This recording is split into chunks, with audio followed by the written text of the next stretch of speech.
Hey guys, Planet Everything here, and today we are going to be discussing the keynote that you probably didn't even hear about.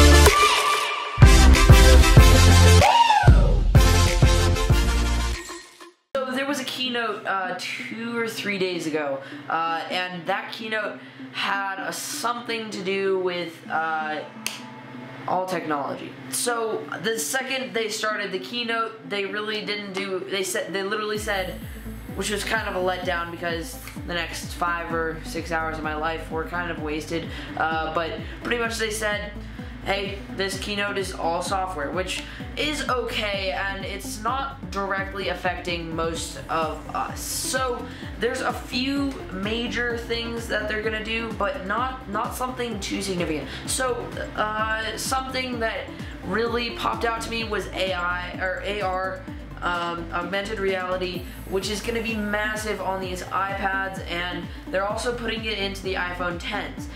So for iPhone 10, they will have iPhone 10 and iPhone, I think almost all the iPhones. I'm pretty sure all your iPhones will work on this, but they didn't exactly disclose that. But they did say they're bringing in a new app, and it's called Measure. And this Measure app will be able to, you'll pretty much point your camera at something, and you can tap on the screen to show where, like how long something is. And it's quite impressive that they were able to do that, because I just can't imagine how hard that is. Although they do have 2 lenses on their camera, which if you haven't seen one of my videos, you probably haven't, because it's got like 15 views or something, but I have a video that says pretty much if you have 2 eyes, that means you can see in 3D. If you have 2 lenses, that means you can see in 3D and measure angles and things like that. So that's how they're doing that. And if your phone doesn't have two cameras, I'm not 100% sure if this is going to be an available feature on your phone, but hopefully it is, because it's pretty cool. The next thing they did, which is going to affect a lot of people, but definitely not me, is it's pretty much Apple's Bitmoji, and they don't really have any specific like talking, like they didn't really set themselves apart from Bitmoji in any way. It is literally the same process to set up your Bitmoji, Applemoji, I meant to say, as it is to set up Bitmoji, because I don't understand, like, I guess Apple did invent emoji, but like, I don't know, like, yeah, it doesn't really make much sense to me, but they're completely infringing on some kind of copyright. I don't know, but the thing that they're doing differently is that they're going to be able to do an emoji that moves with your face. So pretty much your Animoji is going to be able to replicate what you're doing. So if you do a good enough job making your Animoji, it's going to be you in a slightly more digital form, saying exactly what you're saying and moving just like you're moving. So I don't know, but that's kind of just me. So I don't know. It's kind of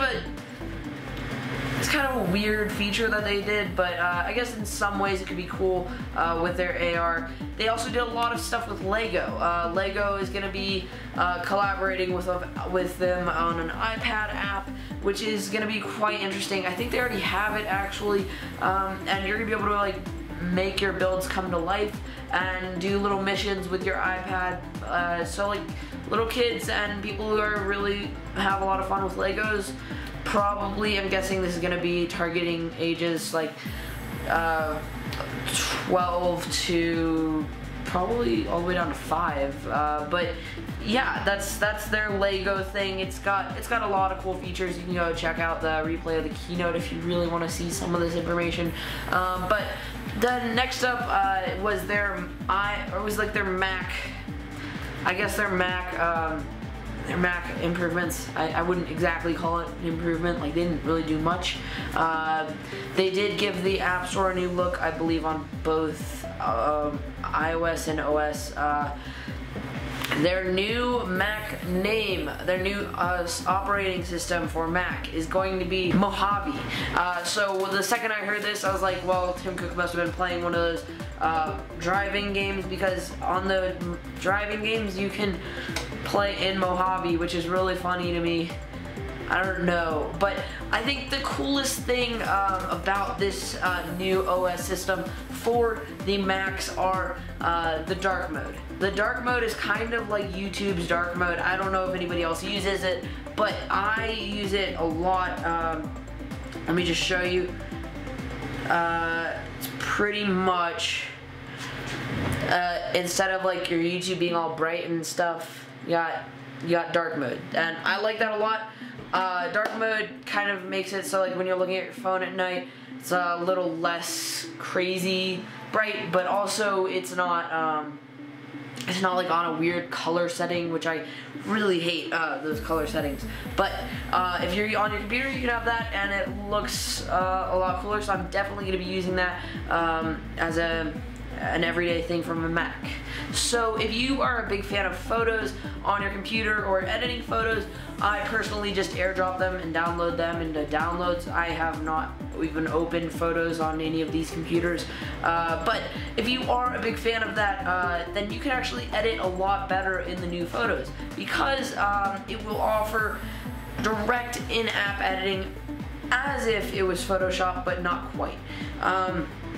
You can do a new option where you want to fill in something in a picture. You can tell it, take a picture, and it will transfer over to your iPhone screen, and you can snap a picture and it'll go into your MacBook, which is kind of cool, but also I can't see myself using that. But in any condition, there are a few other things we can go over. Like Apple TV. Apple TV is a growing, oncoming thing, but it's not huge.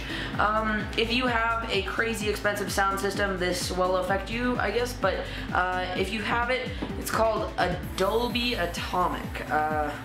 Or Atomic Dolby. I'm pretty sure it's Dolby Atomic. But it's pretty much a sound system that instead of just shooting out noise, it like makes noise bounce around the room. It sounds a lot like what they used in the HomePod, but I'm not 100% sure because it hasn't exactly come available on anything.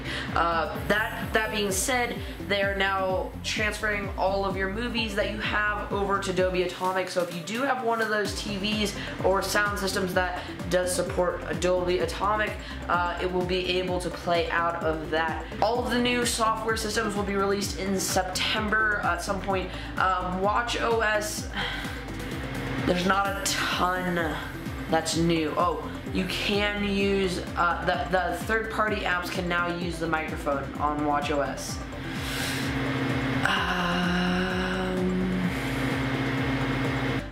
Group FaceTime. So you can have group chats and stuff, but you can now have group FaceTime with up to